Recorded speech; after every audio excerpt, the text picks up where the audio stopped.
Né? A paz do Senhor. Para mim, essa palavra, ela resume toda a minha trajetória. Porque se eu for contar a minha história, todos nós temos um testemunho de vida, Pastor Ivan. Só que quando eu olho para esse texto, onde a palavra ela vai dizer que lâmpada para os nossos pés é a palavra, é Cristo, é o Verbo. Eu olho a minha trajetória, eu olho a minha caminhada e eu me deparo em um cenário em que foi muito difícil para mim. Por quê? Porque eu não tive uma pessoa em quem me espelhar para que essa palavra fosse luz na minha vida. O cenário da minha vida eu não tive, como diz, um padrinho para me levar até o evangelho. Quando Cristo ele me encontrou, foi um encontro em que eu estava na minha casa, no meu Sim. quarto. E quando Cristo se revelou a mim, eu ainda estava perdido como uma ovelha desgarrada. E como eu falei aqui, eu não tive alguém para me espelhar, para me levar, para me introduzir no caminho da verdade. Mas quando ele me encontrou, essa palavra, ela tornou luz, né, no meu caminho. Ela, Glória a ela Deus. trouxe alegria, ela trouxe esperança. Quando eu vim para o Evangelho, Pastor Ivan, há 11 anos atrás, foi muito difícil. E eu quero, daqui a pouco a gente vai bater um papo e Sim. eu quero falar sobre reconstrução, porque eu olho para a minha vida e eu vejo isso, reconstrução. Glória a Deus. Reconstrução. Como diz a Bíblia, que não fomos nós que escolhemos, mas Ele Sim, nos escolheu. sim, E você é um exemplo disto que sim, você teve um encontro com Jesus. sim. Foi uma revelação, um sonho, como que foi? Conta um pouquinho melhor para nós esse início aí, Eu, desse eu, contato que você teve. Como que sim. foi? Quando, aos meus 8 anos de idade, o meu pai, ele se converteu. E quando eu tinha 12 anos, o meu pai, ele faleceu, né? E o meu pai, quando entregou a vida para o Senhor, ele foi um servo de Deus. Mas, para que nós entendamos aqui, eu vim de uma família desconstruída, desestruturada. Como eu falei, não tive ninguém para me espelhar. E aos 12 anos de idade, de 12 para 13 anos, eu me envolvi com a droga, com a marginalidade, com o tráfico, com o crime. E dentro desse cenário eu perdi a minha juventude, né?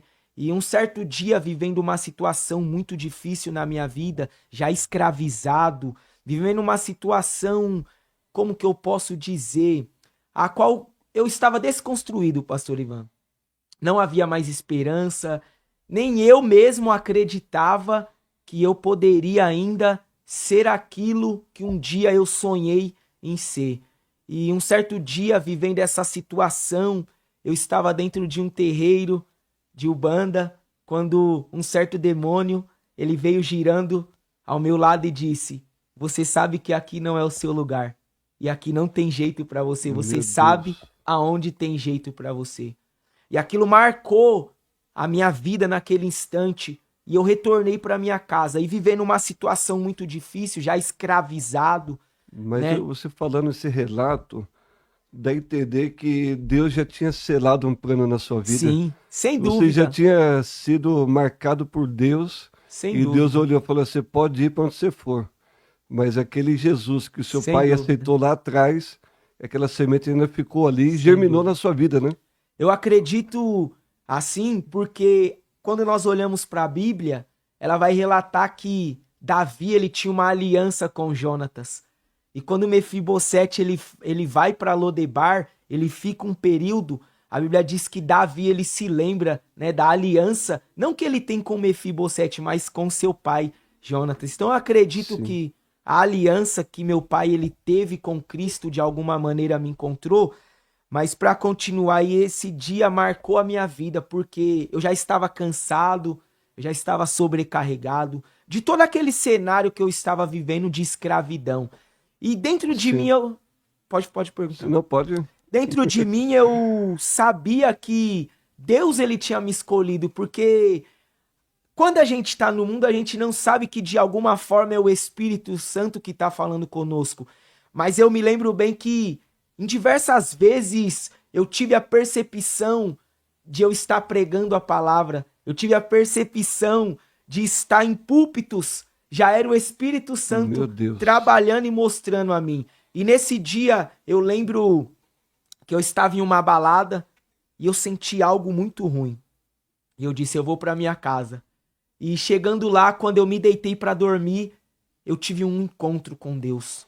Deus, ele manifestou dentro do meu quarto em uma glória profunda, que eu comecei a chorar e eu ouvi ele falar para mim, hoje eu te coloco de pé.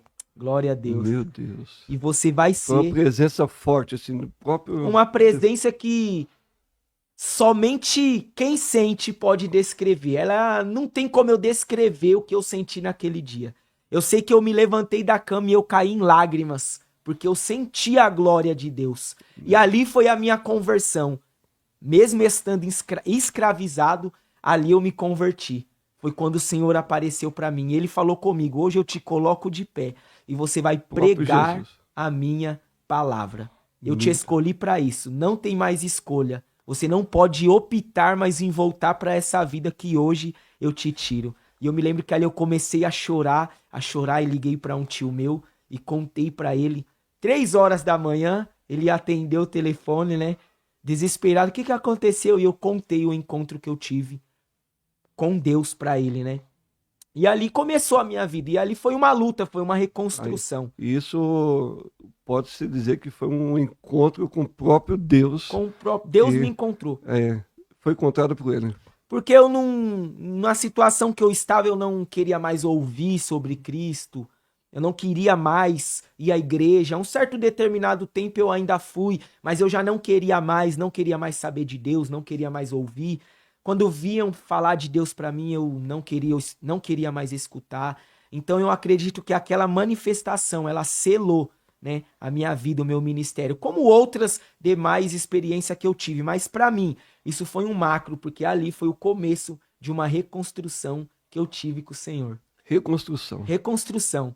Porque ele já havia me construído, né? Quando eu saí do ventre da minha mãe, ele já havia me construído. Então, podemos dizer que Deus fez tudo novo. Tudo novo. Ele reconstruiu a minha vida, a minha história, né? Hoje, por misericórdia, eu prego a palavra, trabalho com missões, a gente já teve a oportunidade de trabalharmos junto com missões, eu amo missões, né? Também, agora, às 7 horas da noite, nós estaremos ali na Fundação Casa, participando do trabalho do projeto chamado Algemas Quebradas. É um projeto muito bom, que Sim. alcança vidas, né? Sim, E situações de... sim, sim. Então eu acredito que esse dia foi o começo da reconstrução. Então, esse dia que você teve um encontro com o próprio Deus, você marca como o dia da reconstrução. Sim. Eu Foi o sei. dia que Deus, quando tudo estava perdido, não tinha mais jeito, Sim. não tinha mais solução. Não. Mas eu falo, não, o Deus que tudo pode, ele fez tudo novo ali. Nem eu mesmo, pastor Livan, acreditava mais em mim. Você não acreditava em você mais. Não acreditava. Eu não acreditava mais em mim porque quando eu olhava, né, a escravidão que eu estava, eu já não acreditava mais que um dia eu viveria algumas coisas que algumas pessoas já haviam profetizado sobre a minha vida. Eu não acreditaria que havia a possibilidade de eu ter uma Mas família. hoje você pode dizer para os que estão nos ouvindo através deste canal que ainda há uma solução, há um caminho. O que você tem a dizer para... Eu tenho uma frase que eu levo comigo. Deus, ele é especialista em reciclar o homem. Deus, ele é especialista em reciclar o homem. Quando nós olhamos para a passagem em que Ana, ela está cantando, mediante aquilo que o céu colocou sobre ela, ela vai dizer, o Senhor, ele tira do monturo, do monte de lixo, e ele coloca para assentar em meio aos príncipes. Então Deus é o maior reciclador de lixo humano, quando eu olho para dentro Meu desse Deus. cenário. E eu posso dizer para você, não importa aonde você esteja, não importa o cenário que você está, Deus pode te resgatar. Meu Deus. Deus pode. A palavra de Deus, ela é poderosa. Demais. E dentro disso, eu fiz algumas marcações sobre reconstrução. Fica à vontade, pode pregar um pouco também aí. Sei que você gosta. Glória Sim. a Deus. Ó, a reconstrução, Vamos lá. ela vem de reconstruir, que nos traz o seu significado de construir de novo, formar novamente e renovar. Então, quando nós olhamos para a minha vida, quando eu olho para a minha vida, dentro dessa conotação que eu tenho em que Deus reconstruiu a minha vida, eu vejo que ele me construiu de novo. Ele formou novamente o caráter dele em mim. Esse primeiro ponto, construiu de novo. Construiu de novo e ele renovou. Eu gostei muito dessa frase sua de Deus é especialista em reciclar o homem. É, reciclar. Quando eu olho pra mim, eu falo que Deus é especialista em reciclar o lixo humano. Porque eu estava vivendo lá no monturo, no monte de lixo. Ele continua fazendo isso até o dia de Todos os dias, todas as manhãs, Jeremias vai dizer que as misericórdias do Senhor se renovam todas as manhãs. Então, para nós entender, reconstruir é isso. É Deus, ele fazer de novo, ele formar de novo em você aquilo que o pecado desconstrói, deforma. O pecado desconstrói e Deus constrói tudo, de faz novo. tudo uma novidade de vida. É especialista. É a proposta do Evangelho. A proposta do A Evangelho proposta do Evangelho é vida nova. reconstruir o homem. Reconstruir o homem, não importa a situação. Em todos os aspectos de vida. E reconstruir é difícil. Quando você pega uma obra,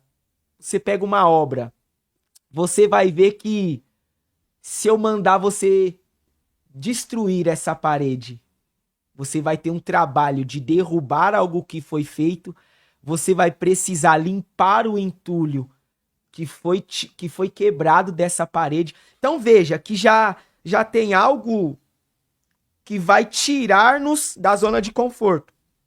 Então reconstruir é difícil, porque você vai ter um trabalho de mexer aonde não foi você que criou, e você vai ter o trabalho com a sujeira, né, que vai sair. Sim. E a reconstrução, por isso que muitas pessoas não suportam o processo de reconstrução. Ela exige algumas questões de nós. Por exemplo, ser reconstruído exige em mim a dependência. Como nós estamos falando aqui de uma reconstrução humana, e só Deus ele pode reconstruir o homem, não há medicina, não há psicólogo, não há ninguém que pode reconstruir o homem do seu estado pecaminoso ao estado que Deus nos proporciona viver. Só Deus pode fazer isso. Ele exige a dependência em Deus. Eu quero trazer aqui sobre Lázaro. Sim. Eu acredito, pastor Ivan, que Lázaro ele foi mais que ressuscitado. E tem como a gente provar isso na Bíblia. Lázaro ele foi reconstruído.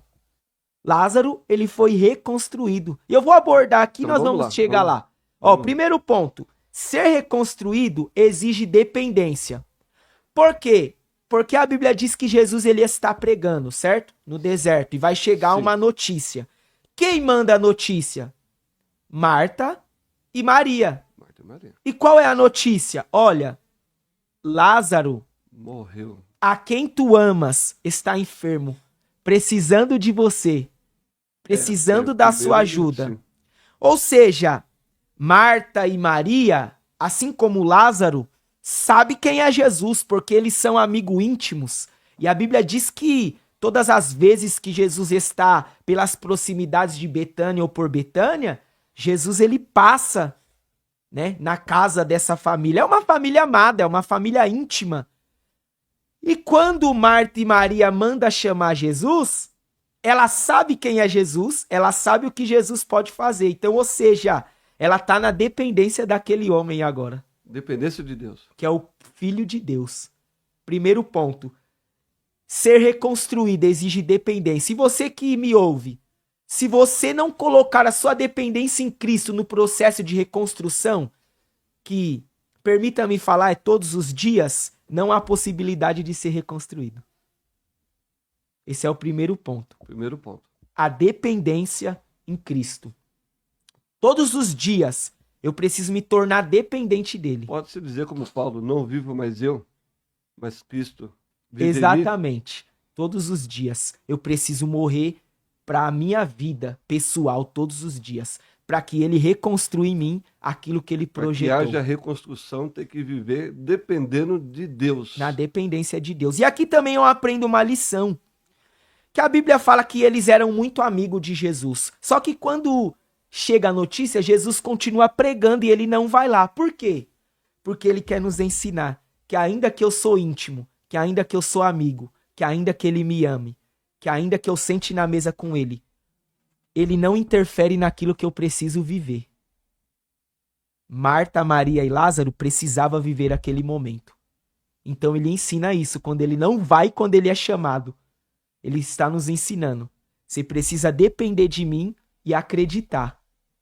E ainda que nós tenhamos total relacionamento com ele não interfere naquilo que o céu projetou para nós viver. Ou seja, se eu preciso passar por uma prova, eu vou passar. Ele vai estar comigo, mas eu vou passar. Ele não te livra da cova dos leões. Ele permite que você entre na cova dos leões para fechar a boca do leão. Exatamente. Exatamente. Olha o Então, segundo são ponto. circunstâncias difíceis da vida, né? Sim, e que nós precisamos entender que não é porque eu estou em Cristo que eu sou privada delas. Você vê que o que chega na casa daquela família é uma enfermidade, nos dando a entender que nós estamos sujeitos a tudo. Porque nós ainda não somos glorificados, nós somos um corpo terreno, uma matéria terrena. Né? Eu costumo dizer que nós não somos um corpo que possui uma alma, nós somos uma alma que possui um corpo. Porque o corpo, ele vai voltar para a terra vai desconstruir, só que a alma não, a alma é eterna. A alma foi gerada no céu, antes de ser gerado um corpo, o céu já nos projetou lá. Então nós não somos um corpo que possui uma alma, nós somos uma alma que possui um corpo. Glória a Deus. E a segunda questão, ser reconstruído exige paciência. Por quê? Porque elas chamaram a Cristo. Só que Cristo não foi quando elas queriam. Mas ele não disse que não iria. Então exigiu a paciência. O salmista vai dizer, esperei com paciência no Senhor. Então, A parte mais difícil, né? A pessoa quer ir no Salmo 70, né? Apressa-te, ó Deus, de me ajudar, né? sim, No 40 ninguém quer. ninguém quer. E quando eu olho para minha... Parecendo a geração de hoje, que quer tudo Sim, pronto, né? Sim, quando eu olho para... Geração fast food, delivery. Ora hoje Já e quer na já quer hora. amanhã. Quando eu olho para minha vida, eu vejo que a reconstrução, ela foi difícil, não foi fácil. Às vezes as pessoas olham hoje, irmão, você prega, tal, você faz esse trabalho, mas houve uma reconstrução. Como diz no mundo, a gente não caiu do paraquedas, né? Houve uma reconstrução de vida, houve lágrimas, houve choros, houve momentos de fraqueza.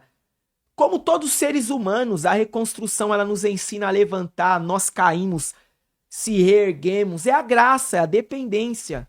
Então, ou seja, elas precisaram esperar.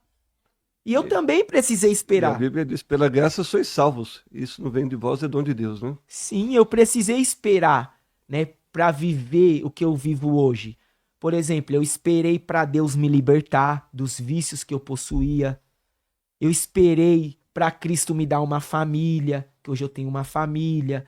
Eu esperei para Cristo cumprir algumas promessas materiais que me foi feita.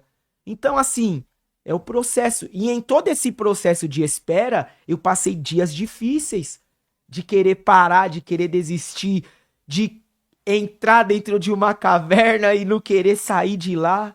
Não é que, como diz o pessoal, de mamão com açúcar. O negócio não é. Não, O evangelho não é isso. não. Tem as suas Sim. lutas. Algumas pessoas que usam uma frase dizendo que o preço já foi pago. Sim, o preço da salvação. Sim. Como o senhor citou, a salvação ela vem pela graça, é dom de Deus. Mas e para mim viver aquilo que ele tem para mim? Há um preço a ser pago. Eu preciso renunciar à minha vida, eu preciso morrer para o mundo. Essa palavra é fundamental, renúncia. Renúncia?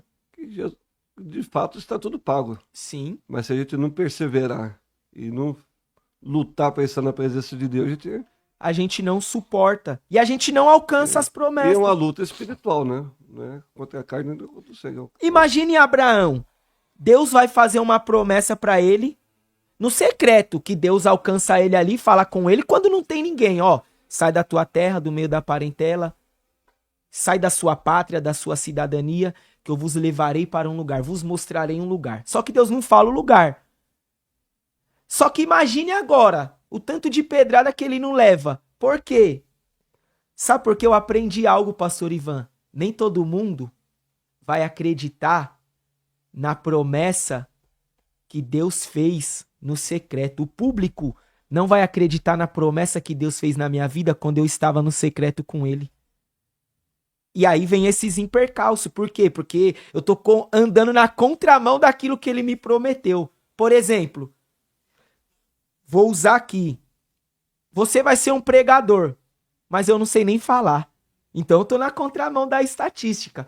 Ou uma benção material. Ó, vou te dar uma casa própria, você vai conquistar. Mas eu tô trabalhando incansavelmente, na minha ótica humana eu não enxergo. Então é contramão da promessa. Mas ele capacita os escolhidos, né? Sim, mas é a questão de entender a renúncia, porque as pessoas não acreditam. E aí não suporta o processo da reconstrução. Deus continua escolhendo ainda os improváveis. Exatamente. Que ninguém acredita nele. Eu tenho olha assim, pela ótica humana. Muitas das vezes nós olhamos para determinadas pessoas e olhamos assim, pô, esse daí não tem jeito. Eu tenho uma... Não é assim? Sim, um olhar humano. Sim. Mas o olhar de Jesus é um olhar que reconstrói. Exatamente. Eu tenho uma mensagem e o meu pastor Ciro, nós congregamos ali na Assembleia de Deus, Campo do Vila Alzira, e eu congrego ali no Baeto. O pastor Ciro, ele gosta muito dessa mensagem que eu preguei. Eu sou suspeito de dizer alguma coisa. E a mensagem, pastor Ivan, é que a Bíblia, ela é construída por homens improváveis. Sim. Homens em ponto. Então, quando eu olho pra mim, eu sou um improvável e eu dou glória a Deus por isso, porque há a possibilidade do céu cumprir em mim aquilo que ele prometeu. Sim. Porque Deus só faz na vida de quem é improvável. Porque quando eu me acho autossuficiente, ou que eu posso, ou que eu faço pela força do meu braço, pelo meu trabalho, então eu já não sou improvável. Então ele não precisa atuar em mim, porque eu já me acho autossuficiente. Paulo ele desprezou todo o conhecimento que falou, minha graça te basta. Tudo que eu conquistei fora disso que eu tô vivendo hoje, eu considero por perca, como ele diz. Então ser reconstruído exige paciência. Paciência. Então você que tá me ouvindo... É uma virtude. Você que tá me ouvindo, 2 pontos que nós abordamos. Você precisa ser dependente de Deus e você precisa ter paciência em Deus para suportar os processos. Quando Deus me chamou, quando eu tive o encontro, como eu falei, ele disse, você vai pregar. Mas não foi do dia para a noite. Eu precisei ser reconstruído. Eu precisei investir no meu ministério. Investir na minha vida ministerial. Eu fiz um curso de teologia. Muitas das vezes minha esposa, ela via o quanto eu lutava para crescer. Porque às vezes eu tinha um dinheiro para comprar um terno, um sapato, mas eu escolhia comprar uma Bíblia de estudo. Quantas vezes eu não deixei de comer uma pizza para comprar um livro? Outro dia desse você me falou quantas Bíblias você tinha, que eu não lembro mais, eu perdi as contas. Eu tenho 12 Bíblias lá. De estudo. De estudo. E mas já teve mais. Eu doei algumas. Doei algumas. Eu já passei por isso também. Acabei doando umas Bíblias também. E essas que eu tenho lá são as que eu uso. Fora assim, eu tenho lá uma biblioteca, eu amo muito estudar. Sim. Então assim, você vê que eu investi, né? Ou seja, Deus ele vai te reconstruir, ele tem uma história, mas você precisa fazer sua parte. Ele me disse que eu pregaria, e não que ele abriria a minha cabeça e colocaria lá um poder mágico. Não, eu precisei e buscar na fonte. E todos os dias, ainda compro livro, ainda compro Bíblia, ainda gosto de ler, ainda me formei na Tel School, né, da sede, sim. E ainda estudo, tenho lá meu notebook, ainda estudo, aquilo que eu me formei ainda é útil para mim, porque a palavra é viva todos os dias. Sim, a palavra é eficaz, né? Então, ou seja, a dependência e a paciência. Paciência. Só que vai entrar a questão agora, para você chegar aonde Deus quer, você precisa crer. E crer vem de acreditar, e acreditar vem da fé. Então veja o processo da reconstrução. Não é fácil. Por isso que, como eu disse aqui, muitas pessoas desistem. Porque não é fácil ser reconstruído. Tem o passo a passo. Fora essas questões, você ainda precisa enfrentar a sua vida secular. Como diz o ditado, é um leão por dia. Então, você precisa crer, acreditar.